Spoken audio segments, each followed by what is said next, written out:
Salam, chers téléspectateurs, et bienvenue en ce vendredi. Bon Juma à tous et que Dieu nous place sous de bons auspices. Votre duo préféré, on l'espère. Bonjour Thierry, bonjour la Côte d'Ivoire et puis bienvenue encore une fois de plus. Eh oui, bonjour Alix, bonjour à tous et à toutes.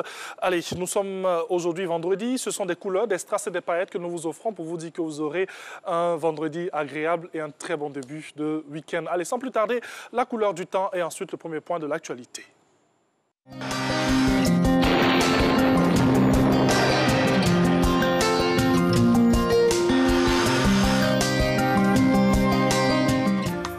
Mesdames et messieurs, bonjour. Au cours de cette matinée, le sud forestier et le littoral du pays observeront un temps nuageux. Au cours de la période, le temps sera partiellement nuageux et progressivement ensoleillé sur la région de la bande centrale et du nord du pays. Passons aux températures, le mercure affichera 23 degrés à Bengourou, 25 à Abidjan, 24 degrés à Diaké, 23 à Bondoukou, 22 degrés à Boaké, 24 à Bouna et à Bundiali, 23 degrés à Daloa et Dimbokro à Guénois, 24 degrés à Guiglo et à Korogo, 23 degrés à Mont, 24 à Odiene, San Pedro, Sassandra, 24 degrés à Soubré, 23 à Tabou, 24 degrés à Tiessalé, 22 à Touba et 23 degrés à Yamoussoukro. L'après-midi, le temps sera assez stable sur les régions de l'Est, du centre et du nord, avec un temps peu nuageux et ensoleillé. Les régions du sud observeront un temps partiellement nuageux et ensoleillé avec quelques denses nuages qui pourraient apporter des orages et de la pluie dans les régions du sud forestier et du littoral en fin de période. L'ouest sera également nuageux avec des pluies parfois orageuses en fin de période.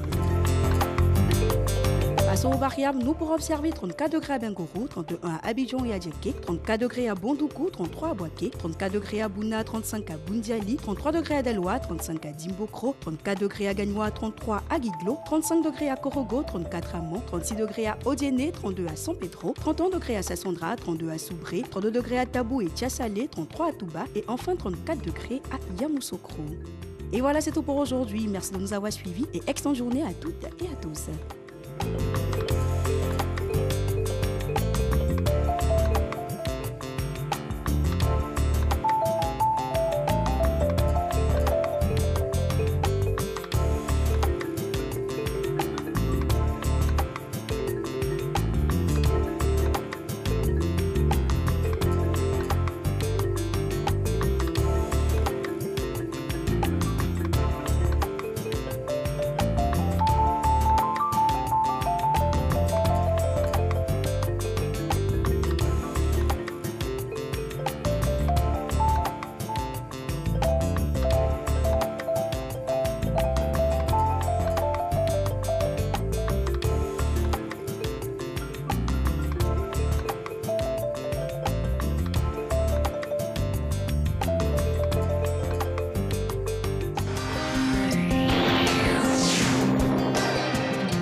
Vendredi 26 mars 2021. Mesdames et messieurs, bonjour et merci de regarder cette tranche d'information au cœur de Matin Bonheur. Le président Roch Marc Christian Kaboré du Burkina Faso succède au président ivoirien Alassane Ouattara à la tête de la conférence des chefs d'État et de gouvernement de l'UEMOA. C'est ce qui ressort de la cérémonie de clôture du 22e sommet ordinaire de l'Union qui s'est tenu hier jeudi par visioconférence en raison de la pandémie de la maladie à coronavirus. Au terme des travaux, les chefs d'État ont décidé de poursuivre les efforts d'intégration régionale et l'accélération de la vaccination de populations contre le coronavirus. Le président sortant, le président ivoirien Alassane Ouattara, a exhorté ses pairs à poursuivre et à accélérer les initiatives qui visent à renforcer la capacité de production de produits pharmaceutiques dans leurs différents pays. Les chefs d'État ont également fait le point de la situation sécuritaire dans l'Union. Ils ont aussi défini un cadre institutionnel de renouvellement des organes de l'UEMOA. À Abidjan, les clients se pressent dans les magasins pour bénéficier de la baisse des prix à la faveur de la dernière semaine des soldes. Les baisses vont de 25 à 70% et elles concernent plusieurs produits. On regarde le constat de Lanciné Bakayoko. À quelques jours de la fin des soldes, l'effervescence est toujours présente dans les magasins. Virginie Thiomoko est une habituée de ces périodes de gros rabais, mais cette année est bien particulière. Cette année, j'ai fait assez d'achats, surtout dans différents magasins. Il y a de jolis vêtements et les soldes, il y en a de 70% même. Hein. Donc vraiment, j'en ai pris pour toute la famille. Comme Virginie, des centaines de clients ont suivi aujourd'hui la piste de bonnes affaires dans cet hypermarché situé dans la commune de Marcory. À côté de ce magasin de vêtements, des rayons pour matériel électroménager et surtout des bijoux à prix d'or. Par exemple, ces bracelets-là coûtent à 15 000. Mais aujourd'hui, à cause des soldes, on peut les revendre à 10 000. Ceux-là sont à 30 000, sont les bracelets en argent. On peut les vendre jusqu'à 25 000 de livres, et tout ça à cause des soldes. Mais protocole sanitaire oblige, il a fallu s'organiser pour attirer davantage de clients. On envoie des SMS, on communique même sur les réseaux sociaux. Et dit que l'année passée n'a pas été facile pour nous à cause de la Covid. Mais cette année, beaucoup de la population ivoirienne a répondu. Quand les articles à prix 18 ne sont en plus soldés, il n'est plus question d'hésiter. Malgré l'euphorie, les règles doivent être respectées. Le ministre du Commerce a instruit tous ses services à l'effet de contrôler et de vérifier que ces opérations de solde se font dans la transparence et dans la régularité. Les clients sont aussi intéressés par les produits de quincaillerie et les matériaux de construction. Des produits souvent réputés hors de prix. C'est pourquoi ces soldes, un moment très attendu par Anne-Marie Tapé pour s'équiper. Chaque jour, elle fait au moins un tour dans ce magasin sur la route de Bingerville et n'hésite pas à acheter de nombreux articles pour sa famille. J'ai une grande maison, donc ça fait que j'ai profité en même temps, aménager tout en même temps. Là, je continue encore. Depuis que je suis là, je viens à chaque fois. J'étais là hier, je reviens encore aujourd'hui. Quand je vois quelque chose qui me plaît, je reviens demain encore. Même si les cas sont de moins en moins nombreux, les clients ne sont pas à l'abri d'arnaques. Le contrôleur est obligé de lui-même procéder à des calculs. Parce que hier, par exemple, nous étions dans un magasin où c'était marqué 70%. Et l'article coûtait 19 000 francs. Et c'est marqué 19 000 francs, 70%, 9 000 francs. Tout de suite, j'ai dit non, je n'ai pas besoin de faire des calculs. 19 000 francs, 70%, ça peut pas être 9 000. Et c'est maintenant qu'ils vont me dire non, on s'est trompé. Mais est-ce qu'ils s'est vraiment trompé? Donc c'est tous ces petits trucs-là, ces petits détails-là qui nous intéressent en fait quand nous sommes sur le terrain. Mais dans cette surface très colorée, les choses se passent dans les règles de l'art. Vous avez le prix après la solde et vous avez le prix avant la solde. Donc nous rentrons dans tous les détails pour que le client ait une idée claire de la solde. Quand les soldes permettent de faire de bonnes affaires, il ne reste plus qu'à siroter un succulent soda sur des airs forcément mélodieux. Et dans le cadre d'une opération de rapatriement menée par la DARA, entendez par là, la Direction d'aide et d'assistance aux réfugiés et apatrides, 10 Ivoiriens sont de retour au pays.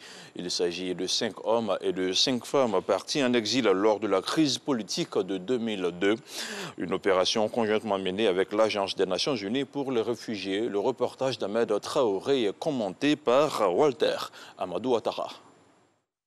Absent du pays depuis la crise militaro-politique de 2002, ces 5 femmes et 5 hommes décident de rentrer en Côte d'Ivoire.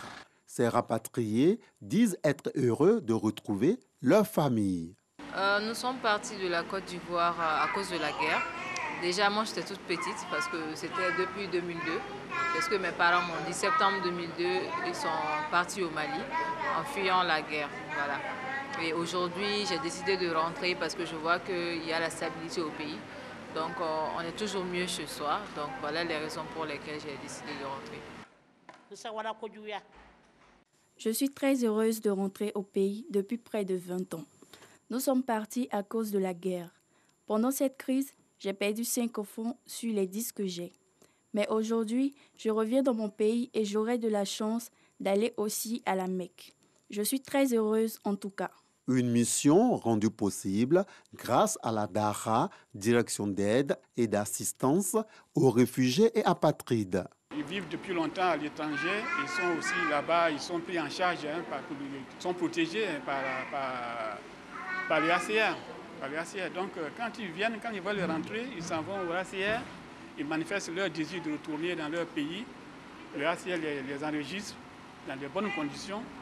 Et puis nous saisissent, nous envoient le manifeste et nous, de notre côté, nous voyons le gouvernement avec le ACR pour faire en sorte que le retour se passe dans de bonnes conditions. La DARA, en collaboration avec l'UNHCR, Agence des Nations Unies pour les réfugiés, entend contribuer au rapatriement des Ivoiriens désireux de retrouver à nouveau leur pays. Ce, dans les plus brefs délais, en respectant les mesures contre la COVID-19. Et c'est la fin de ce chapitre d'information. L'info revient à 7 h.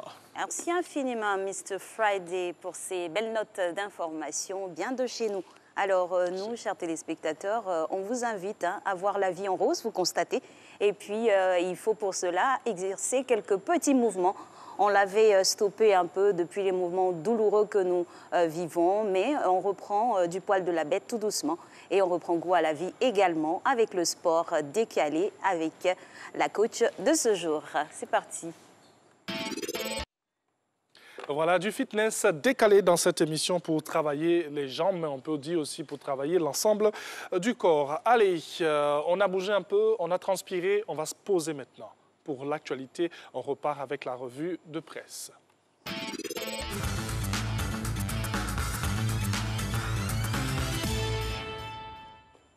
Et on retrouve M. Renaud Kobia pour cette revue de presse qui marque le dernier vendredi du mois de mars. Allez, bonjour Renaud. Bonjour Alix, bonjour. Bonjour. On démarre avec les dirigeants de l'UEMOA qui ont tenu une réunion hier. Oui, cette rencontre qui s'est tenue par visioconférence, c'était la 22e session ordinaire des chefs d'État et de gouvernement de l'Union économique et monétaire ouest-africaine, présidée par le chef de l'État Alassane Ouattara. Cette réunion, selon Fraternité Matin, a servi de cadre aux dirigeants de la sous-région pour étudier les dispositions pratiques à mettre en place pour une lutte efficiente contre le terrorisme et la Covid-19. Et au terme de l'activité, Roch-Marc Christian Kaboré, le président burkinabé, a été désigné par ses pairs pour succéder à Alassane Ouattara, qui a dirigé l'Union pendant 5 années. Et une autre information, eh bien, le choix des membres du nouveau gouvernement, les jeux sont ouverts.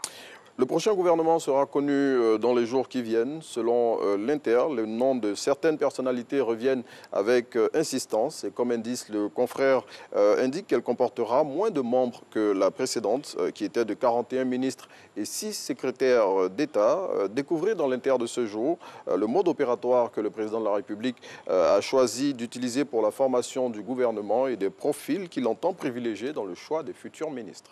Et justement, la composition de ce futur gouvernement est très attendue. Oui, annoncé pour début avril 2021, un gros suspense plane sur ce nouveau gouvernement et particulièrement sur sa composition selon le Nouveau Réveil. Le confrère livre les 3 raisons qui motivent les nombreuses attentes autour de la future équipe gouvernementale et révèle les non-dits du discours du président de la République au dernier Conseil des ministres. Élection législative du 6 mars dernier, on en parle encore. Et oui, le vote sera repris dans certaines circonscriptions. C'est ce que révèle la commission électorale indépendante. C'est dans une note qu'elle a transmise à l'ensemble des médias nationaux que la CEI indique que les opérations de vote reprendront dans 4 bureaux où les résultats ont été annulés après la saisine du Conseil constitutionnel. L'organe en charge des élections dans notre pays, selon l'expression, indique que ces élections se tiendront à une date qui sera fixée bientôt. Et justement, les députés, le groupe parlementaire au sein de la nouvelle Assemblée nationale, l'opposition ira en rang dispersé. C'est ce que révèle le matin. Selon le confrère, les élus de la plateforme EDS et ceux du PDCI auront chacun leur groupe parlementaire à l'hémicycle. Après avoir fait bloc pendant les législatives, le matin indique que cette nouvelle donne pourrait fragiliser les relations entre les 2 alliés de l'opposition qui avaient fait front commun dans la plupart des circonscriptions électorales contre le parti au pouvoir. Et du sport à présent dans cette revue de presse, le championnat de Ligue 1 ivoirienne reprend ce samedi 27 mars.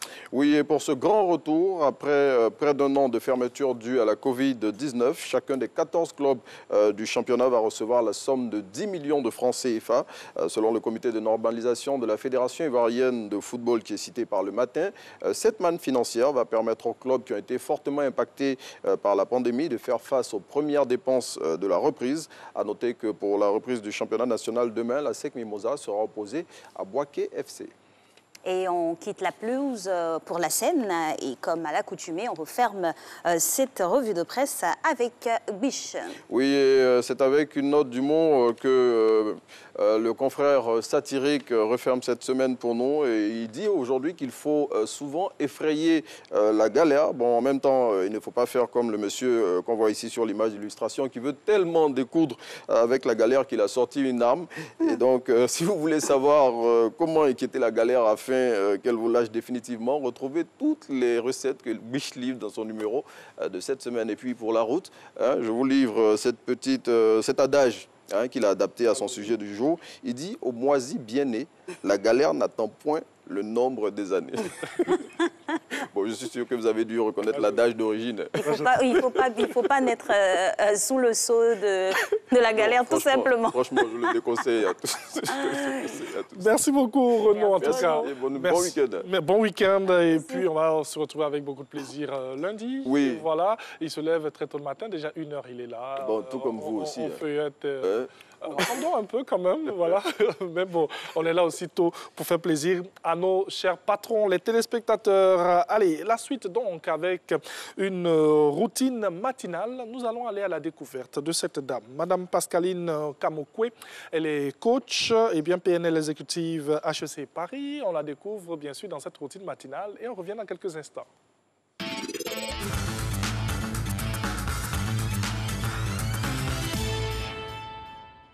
Hello à tous et à toutes, je suis Pascaline Kamokwe, je suis coach PNL et executive coach formé par HEC Paris.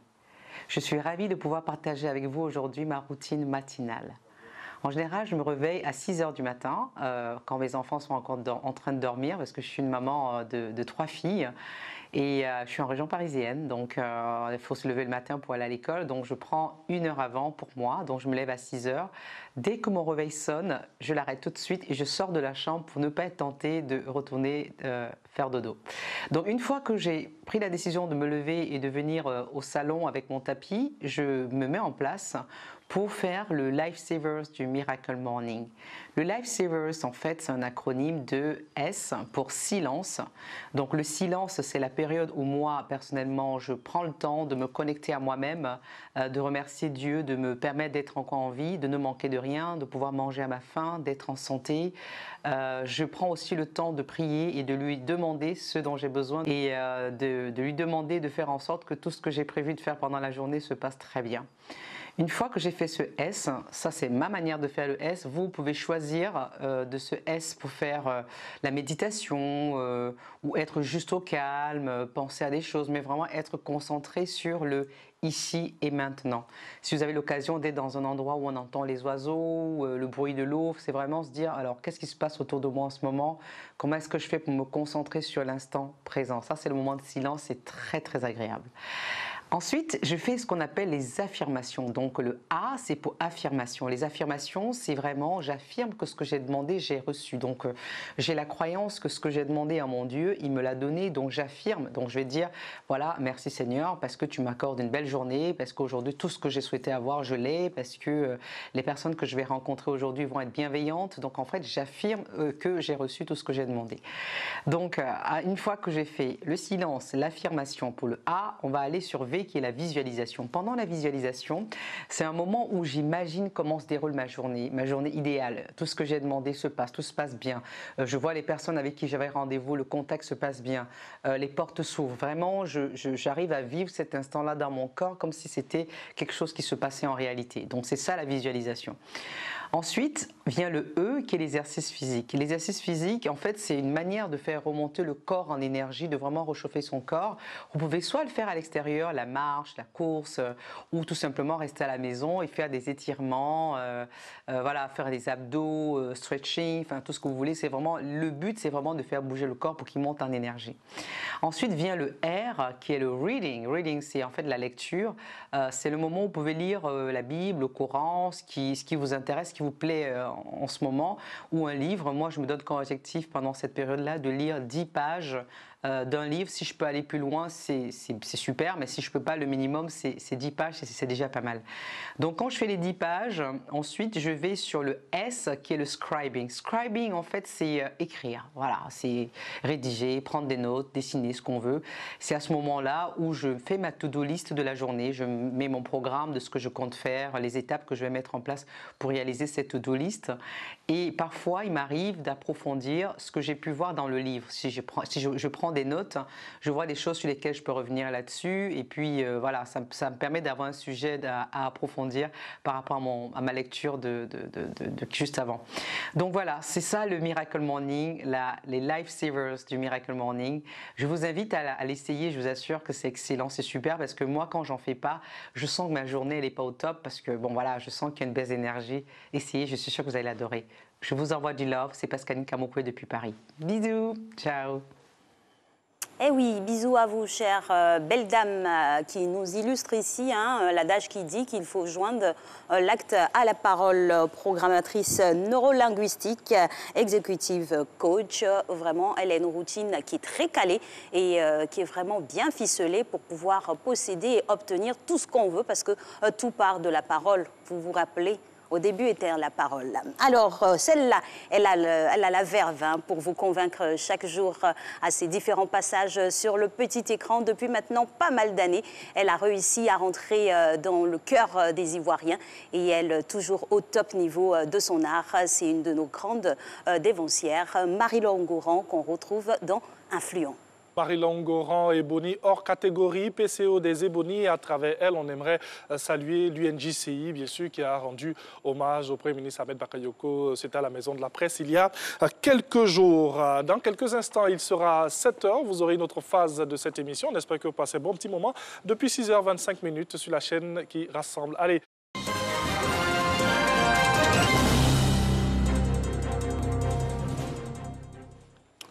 Bonjour à tous, ou sinon rebonjour. Il est 7h, place à présent à l'actualité internationale. Et on démarre avec le Congo où Denis Sassou Nguesso a été réélu dès le premier tour avec 88,57% des voix, selon des résultats encore provisoires de la commission électorale.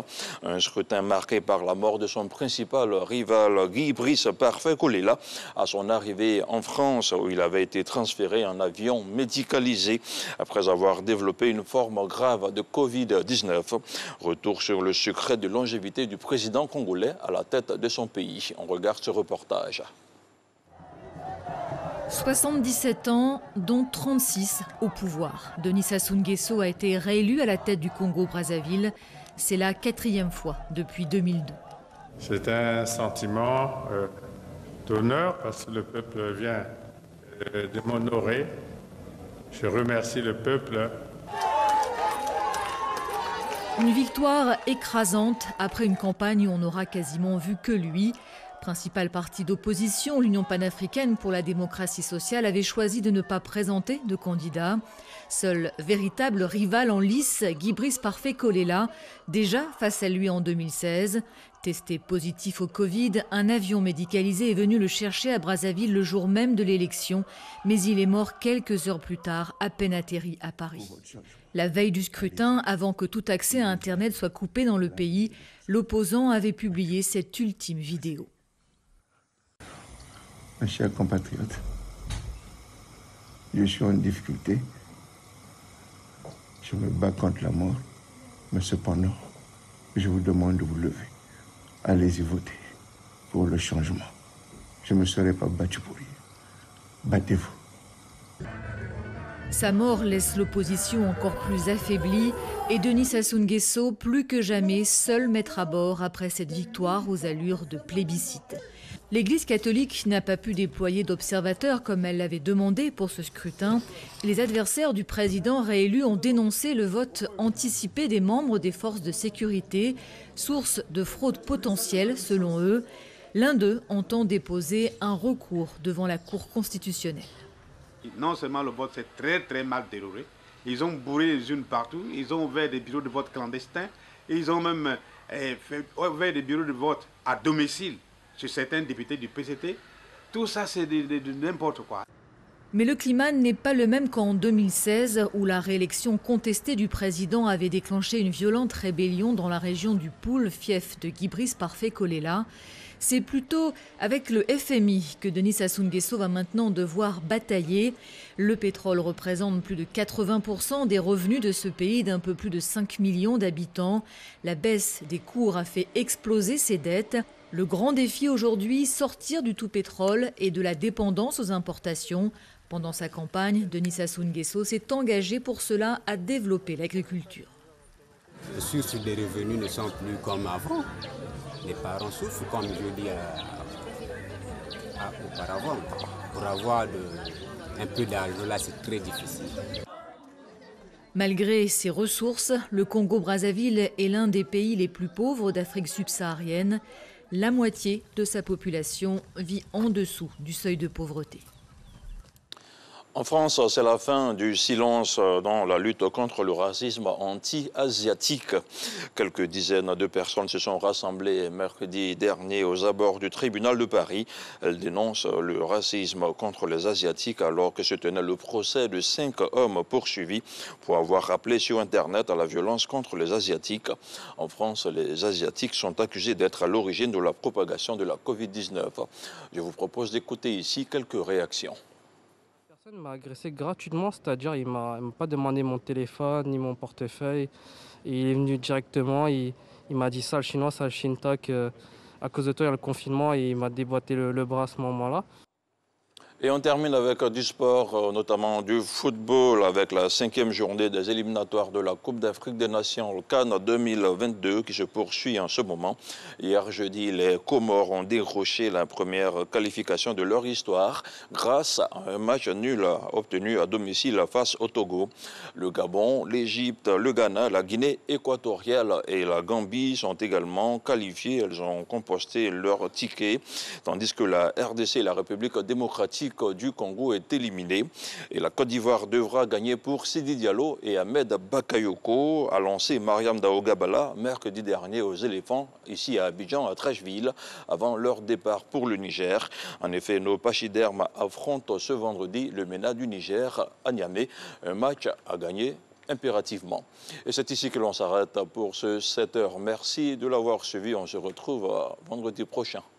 Merci infiniment, Mr. Friday. Dans 7 jours exactement, on se reverra sur ce même plateau. C'est ça. Excellent week-end.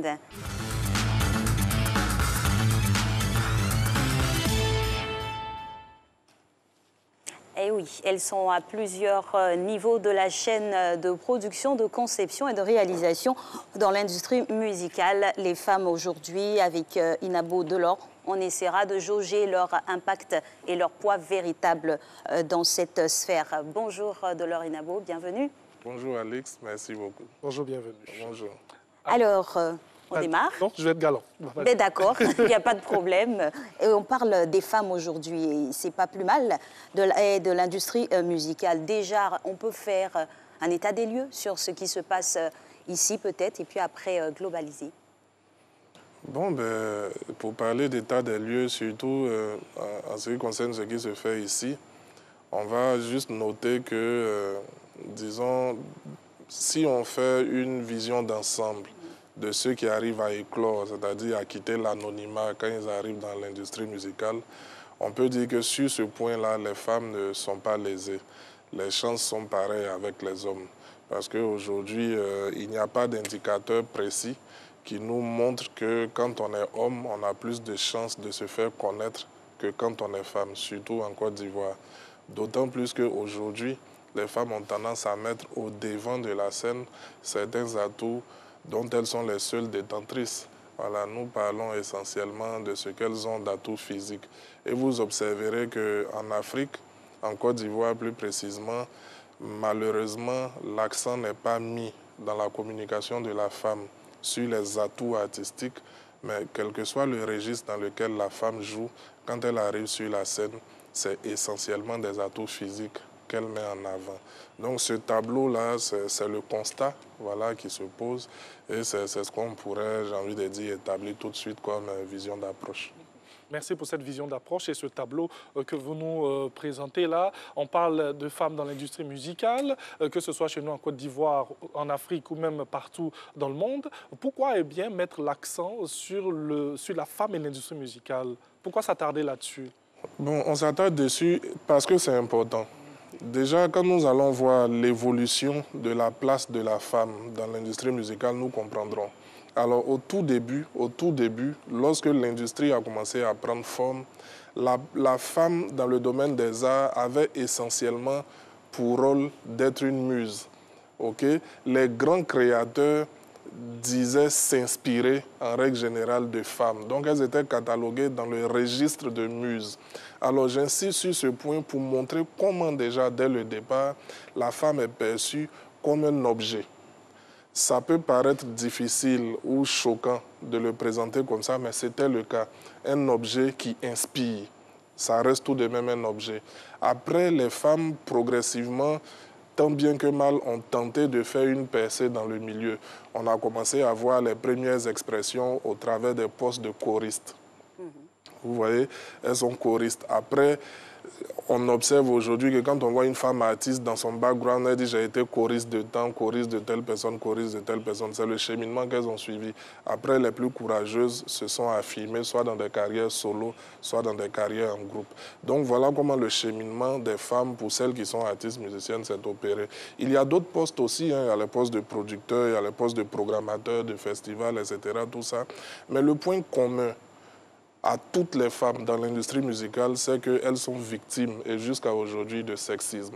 Le sexisme, c'est cette attitude qu'on a de penser ou d'attribuer les seconds plans à la femme juste à cause de leur sexe. Vous voyez, le poste de programmateur, par exemple, de festival, on peut compter du bout des doigts aujourd'hui dans le monde les femmes qui occupent ce poste-là. Parce que c'est un poste à décision. Et les gens ont du mal à admettre qu'une femme puisse occuper un poste de si haute responsabilité. Vous verrez partout, même les postes de producteurs, etc. et autres, c'est des postes qui sont difficilement accessibles aux femmes. Vous voyez une femme dans une organisation, tout de suite on pense, ah, ça doit être l'assistante du DG ou bien, etc. On pense toujours poste secondaire. C'est ça, j'ai envie de dire, le drame sexiste que vivent les femmes, en fait.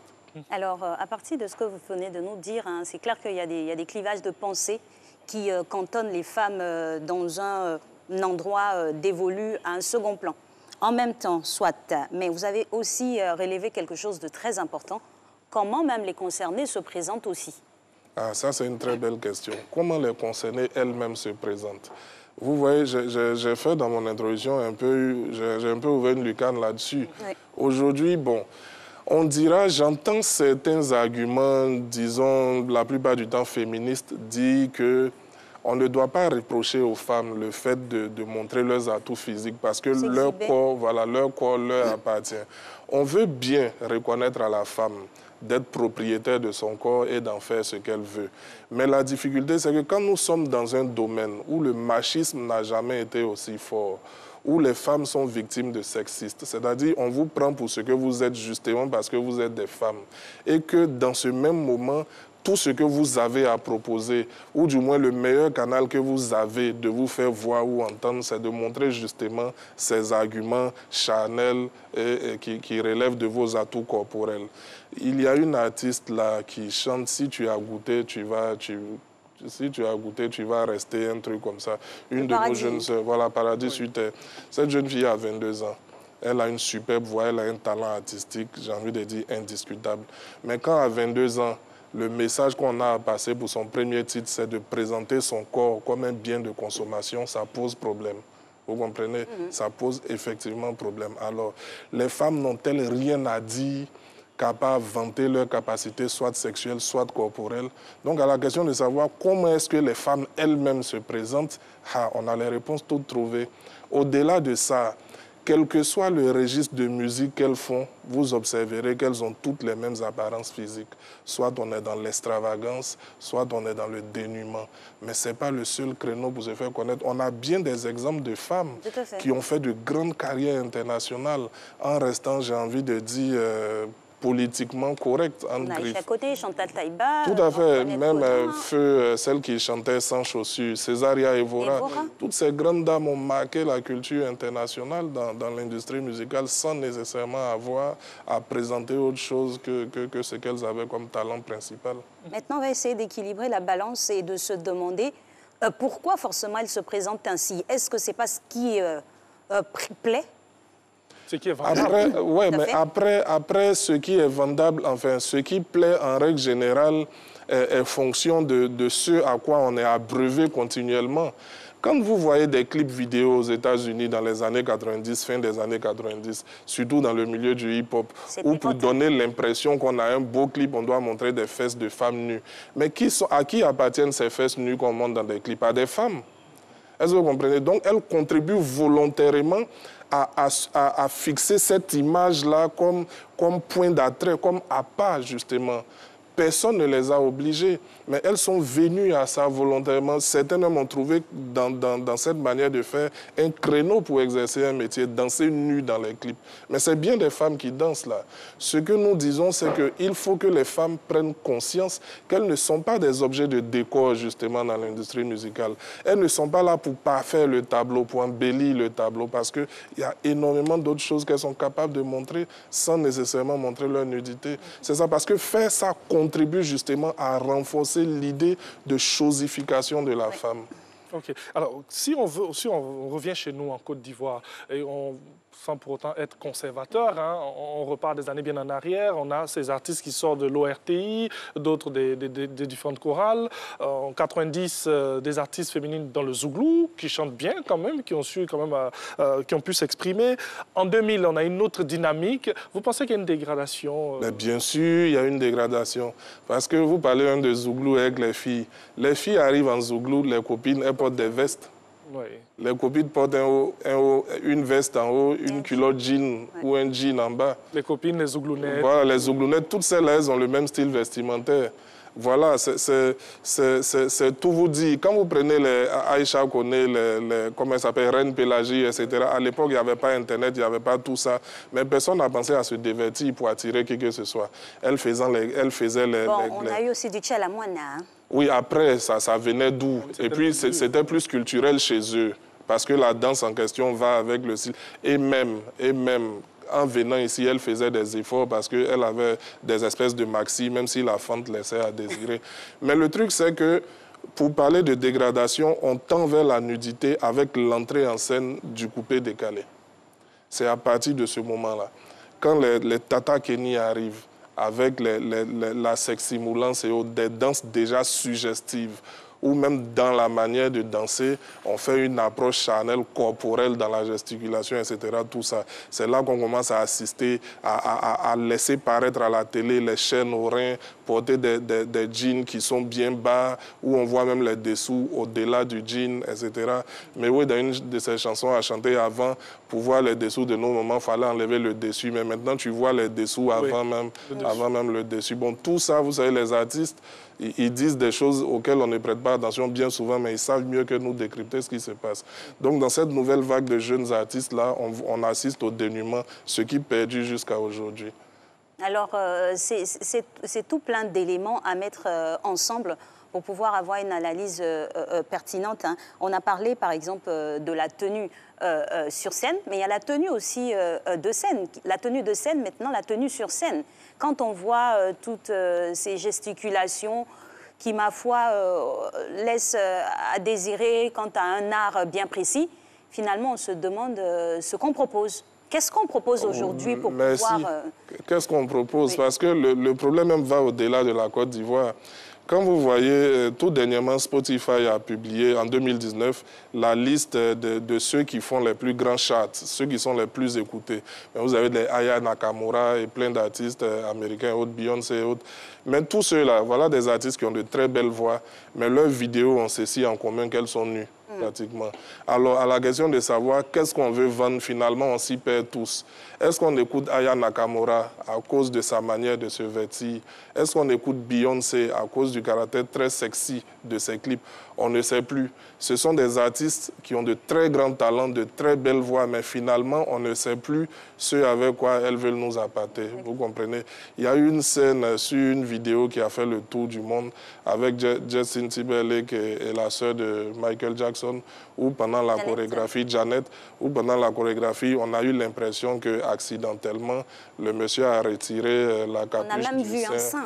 Voilà. Au Super Bowl. Mais à bien visionner la vidéo, mon avis est que c'est une scène qui a été travaillée, ce n'est pas un accident de scène, ce n'est pas du tout une mise en scène. Alors, quand on est Janet Jackson et qu'on éprouve le besoin de montrer un sein sur une scène pour faire le buzz, en ce moment-là, la question se pose, qu'est-ce qu'on veut bien montrer aux gens? Est-ce qu'on ne se laisse pas emporter par tout ce qui est, je reviens sur le mot, par tout ce qui est vendable? Parce que quand on regarde, que ce soit chez nous même à l'extérieur, et on n'a même plus ces artistes à voix. En Côte d'Ivoire, mais il n'y en a presque plus. C'est vrai qu'il y en a qui se démarquent comme José ou bien Sly de Sly et quelques-unes, mais il n'y en a vraiment plus. On se laisse emporter par ce qui est vendable, par ce qui est commercial. Bon, mais après, faut bien s'en remettre à l'évidence. Quand la personne ne chante pas bien, prenons le cas de celle qui ne chante vraiment pas bien, on ne va pas citer de nom. Voilà. Mais le truc est que on peut bien apprécier tes formes, tes rondeurs, tout ça dans ta vidéo. Mais après, est-ce que ça suffit pour nous inciter à l'achat, par exemple, de ta musique? Tu devrais pouvoir vivre de la musique que tu fais. Mais quand tu viens te mettre nu devant nous, on est bien content. Mais après, quand on parle de vendable, ça suppose achat, consommation. Nous, on consomme quoi? Après, pour parler de solutions, c'est vraiment compliqué à dire. Parce que, comme je dis, on finit par aimer ce de quoi on nous abreuve. S'il faut opérer une communication pour un changement de comportement, en ce moment-là, c'est dans ce qu'elles nous présentent qu'elles vont nous habituer à aimer autre chose. Voilà, écoutez, quand on va dans les soirées, même nous, les gens de notre génération, quand on met une phase rétro, mais on est tous en extase. On est content des rétros parce que ça nous replonge dans une époque qui n'est pas celle d'aujourd'hui, certes, mais qui ramène des souvenirs assez agréables. Les Antoinette Conan, comme il a dit, les Reines Pélagie et autres, les Aïcha Koné dans un certain passé, comme elle s'appelle Monique Seka, voilà, tous ces grands noms-là. Mais c'est des noms dont la musique, je ne parle même pas des atouts physiques, mais dont la musique à elle seule contient tout un pan de nos vies. Maintenant, après, quand on tombe dans une concurrence basée sur les atouts physiques, mais on ne retiendra pas longtemps les noms des gens. Parce que quand demain, on verra des seins plus beaux que ceux qu'on a vus hier, on oubliera ceux qu'on voyait hier. C'est tout simple. Delors Inabo, vas-y, je suis très... Non, mais poursuivez, parce que bon, oui. Ça sort comme ça sort. Voilà, parce que c'est vrai, ce que vous dites, c'est intéressant, mais aujourd'hui, qu'est-ce qu'on devrait faire pour avoir des Aïcha Koné, des Reines Pélagie, des Chantal Taïba? Qu'est-ce qu'on devrait faire? Bon, peut-être qu'il faut remonter aussi à la manière dont ces grands noms-là ont été conçus. On voit qu'elles sont pratiquement toutes passées par l'orchestre de la RTI. Je ne dis pas de refaire de la RTI un pôle d'incubation. Quoi pas?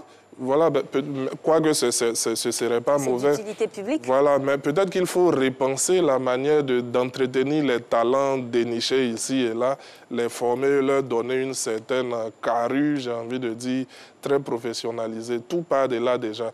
Parce que quand une jeune fille quitte dans l'anonymat et qu'elle arrive avec un single, automatiquement, la première chose à laquelle elle pense, c'est de se montrer. Ce n'est même pas de se faire entendre, mais c'est de se montrer. Parce que justement, les habitudes de consommation ont changé. On se dit qu'il faut être à guichet pour pouvoir capter la nouvelle venue, alors que ce n'est pas nécessairement, voilà, vérifié. En tout cas, le postulat parle de lui-même. Il y a une vraie remise en question à opérer et pour pouvoir pérenniser même son art, parce que bon, ce qui est le plus important, c'est d'être dans la durée et non pas dans l'euphorie du moment. Merci Delors Inabo pour ces petites suggestions à nos chères belles dames, parce que c'est bien aussi de rester belle, mais il faut en avoir aussi dans la tête quelque chose à proposer de bien. Cette émission la termine debout pour votre plus grand plaisir avec toutes ces informations que nous allons encore vous donner avec le JT de la matinale. Quelques secondes.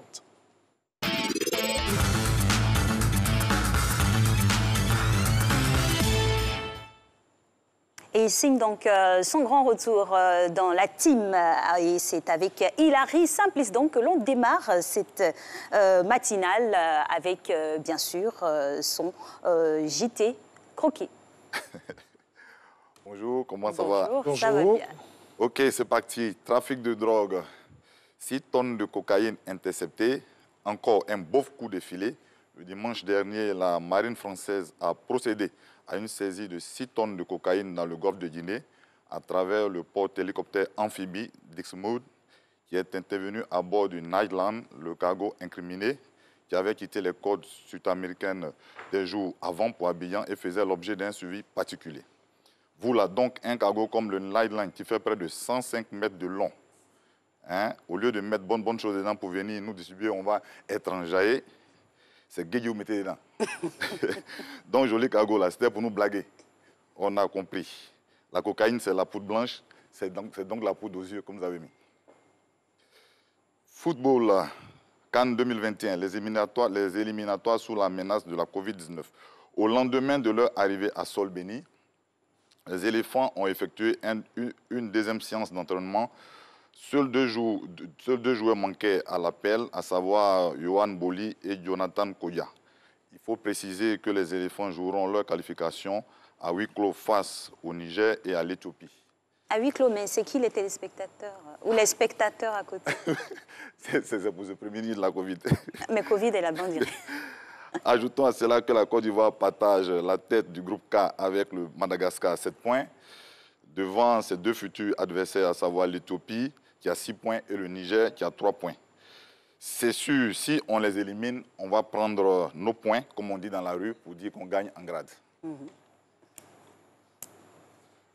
Niger, Mohamed Bazoum, nouveau président. Sans surprise, la Cour constitutionnelle du Niger a validé l'élection de Mohamed Bazoum, qui a raflé 55,75% des voix devant Mahaman Ousmane, qui pugnace, continue quand même de revendiquer la victoire.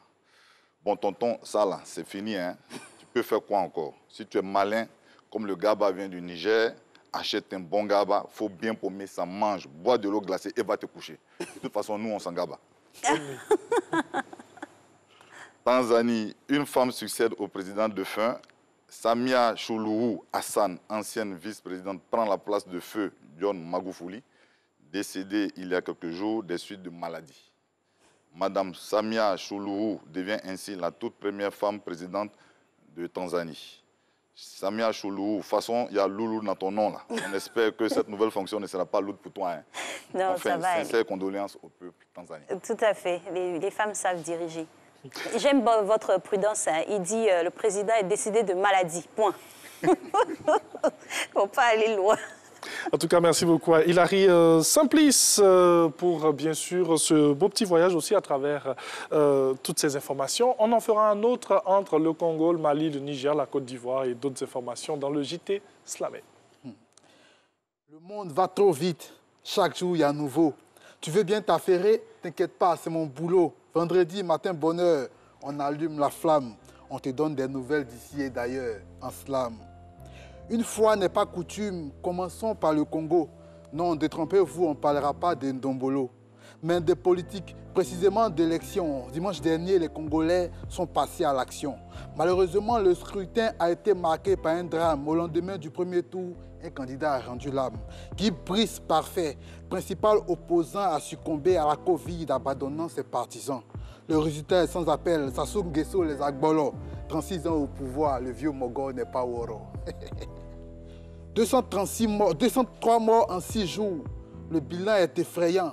Au Niger, l'apocalypse est devenu le quotidien des gens. Les attaques se multiplient. À l'ouest du pays, les assaillants n'ont pas de cœur. Ce qu'ils font est terrible. Dimanche 21 mars, dans la région de Tawa, 130 civils ont été tués sans qu'on sache le pourquoi. Des gars en moto qui ouvrent le feu sur tout ce qui bouge. Des bandits sans foi ni loi et des innocents qui s'écroulent. Deuil national, ok, mais sécuriser est mieux. Que les Africains unissent leurs forces pour stopper ce cercle vicieux. Yako, au courageux peuple du Niger. Ababi, maison basse, est devenu totem des gens. C'est les immeubles qui poussent dès que les mogons ont l'argent. En fait, c'est pas mauvais, mais respecter les normes, c'est pas pour héberger souris, c'est pour faire abriter des hommes. Ces derniers temps, on ne compte plus les immeubles qui ont fata. Mais le 12 mars à la 2, c'était vraiment la cata. Un R+4 qui s'écroule à Anono. Une habitation transformée en tombeau.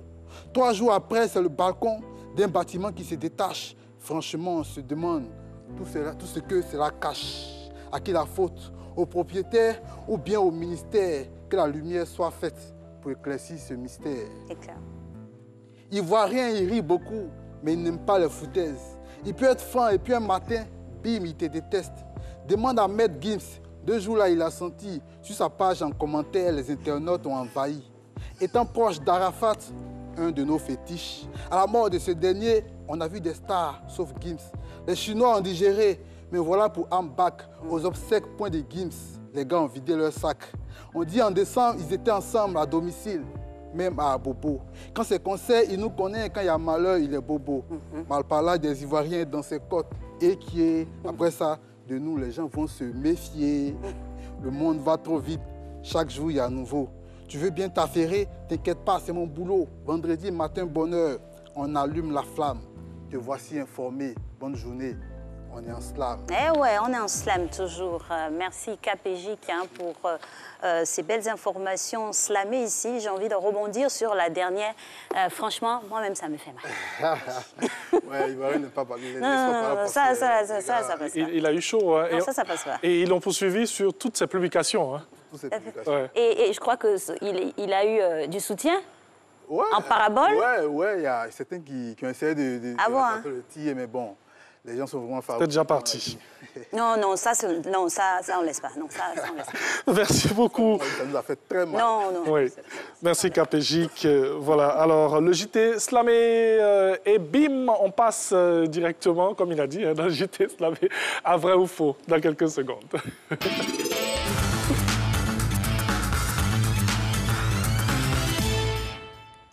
Et c'est en compagnie de la belle Méliane Cuny qui est magnifiquement vêtue. Ça n'a pas été facile, mais Dieu merci, hein, il faut toujours croire en la providence.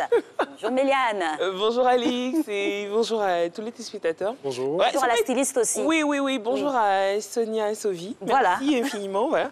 De 23h à 6h du matin, bim, c'est fait. Tout est fait. Voilà, faut croire. Il faut croire toujours. J'ai eu chaud, oui. Sauf quoi, elle me trouvait ici à l'antenne. Mais voilà. Mais bon, aujourd'hui, on va essayer encore d'essayer de dénicher toutes les contre-vérités qui ont un peu traîné sur la toile. Mais sur la toile, la première information que nous allons vérifier, il s'agit d'un courrier de l'ONU parlant de vente d'organes. Oui, le courrier dit que les Nations Unies interpellent l'Afrique parce qu'il y a pas mal de ventes d'organes et tout ça, il faut faire attention.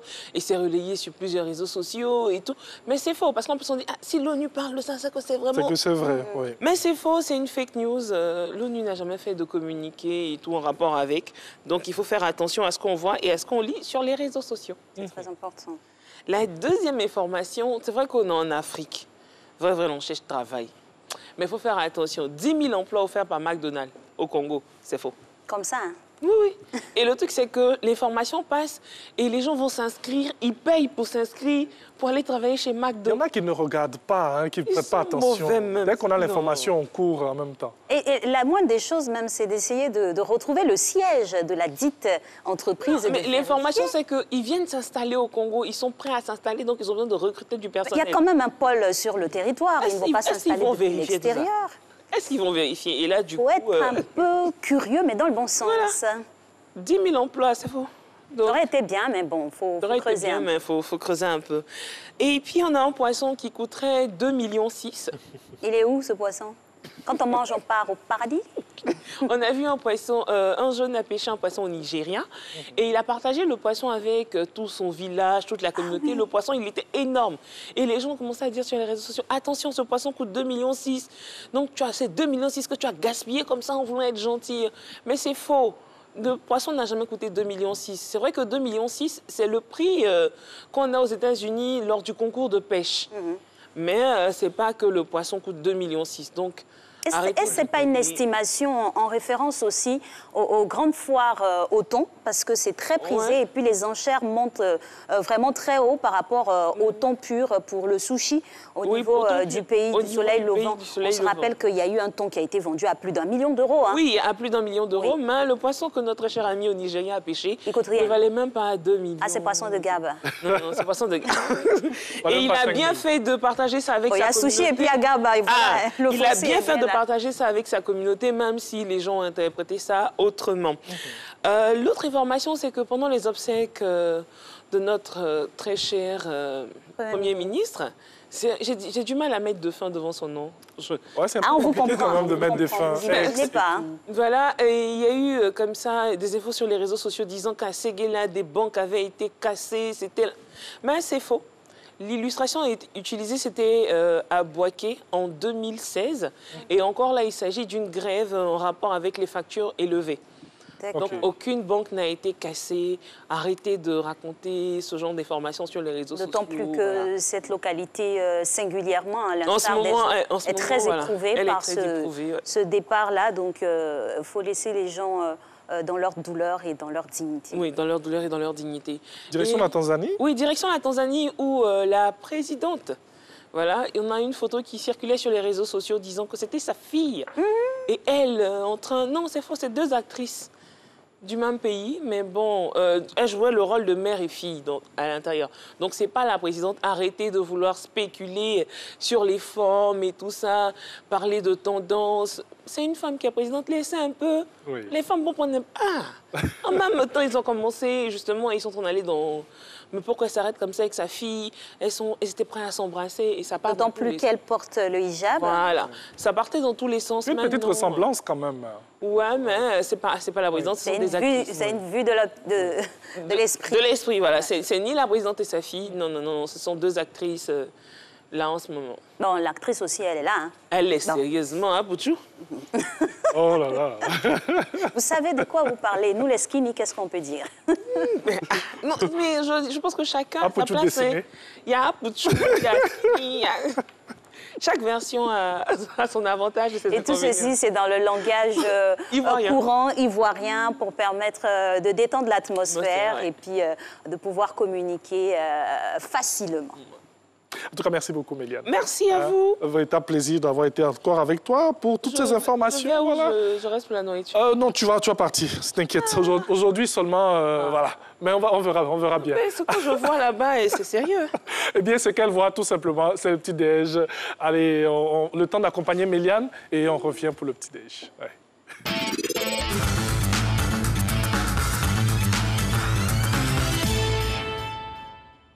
Ben oui, et Méliane, vous n'êtes pas si perspicace. Hein. Moi, je serais quand même restée avec toute la bonne odeur qui provient de la belle table du chef Awa Clément. Bonjour, chef.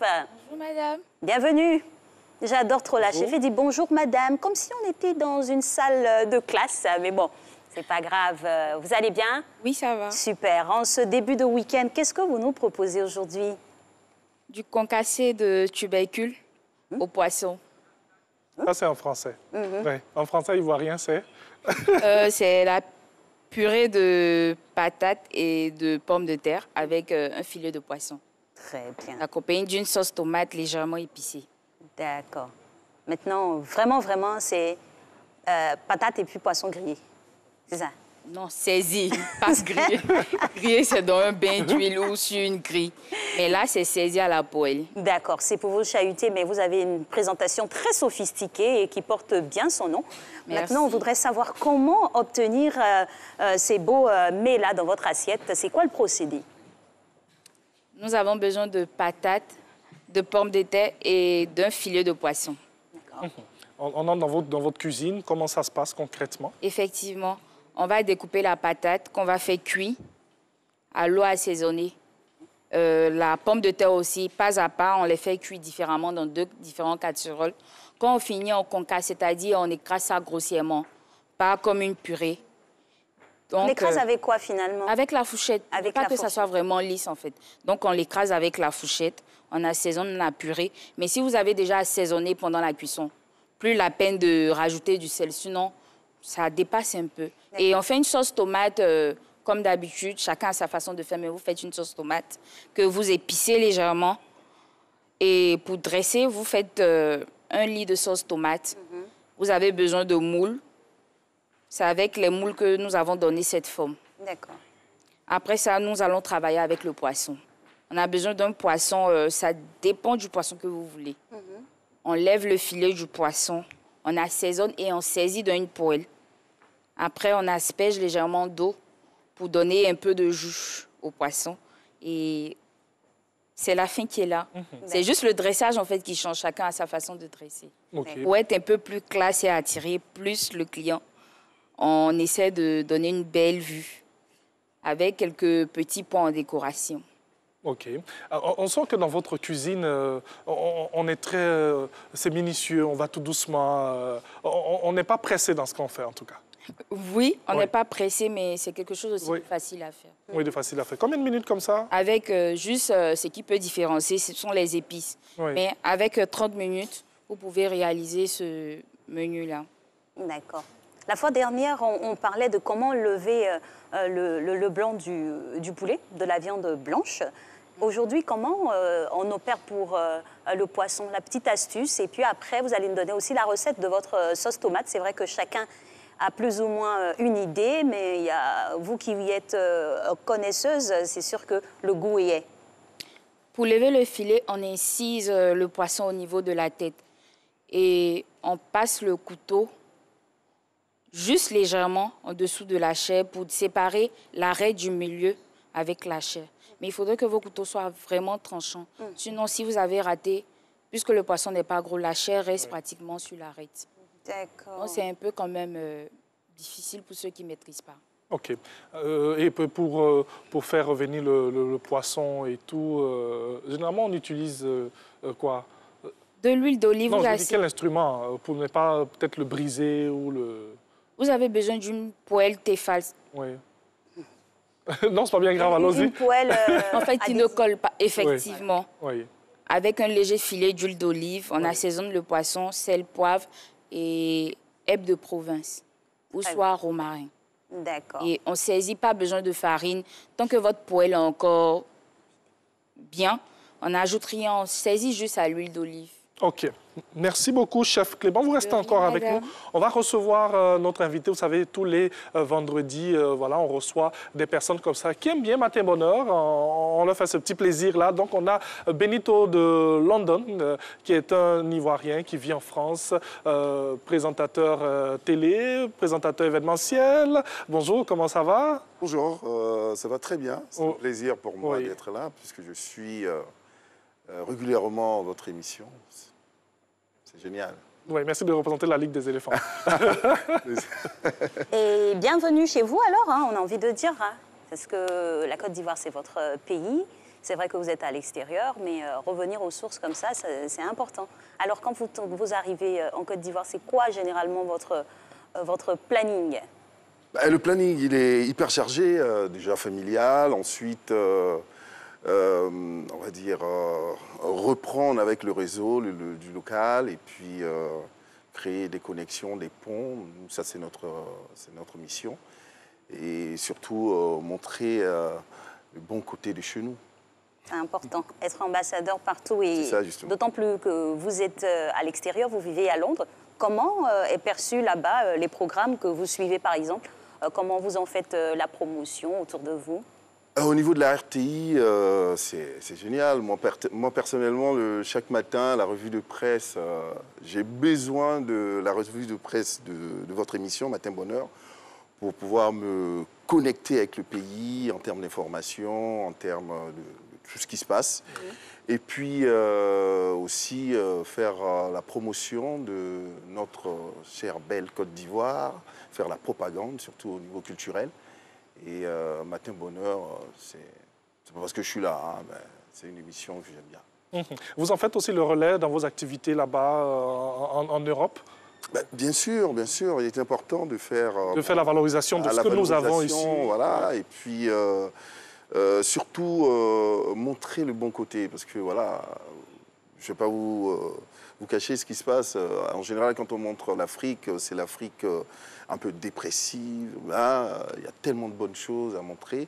Et aujourd'hui, grâce bien sûr à Internet et aux réseaux sociaux, nous, on a la possibilité de montrer bien sûr le bon côté de notre continent.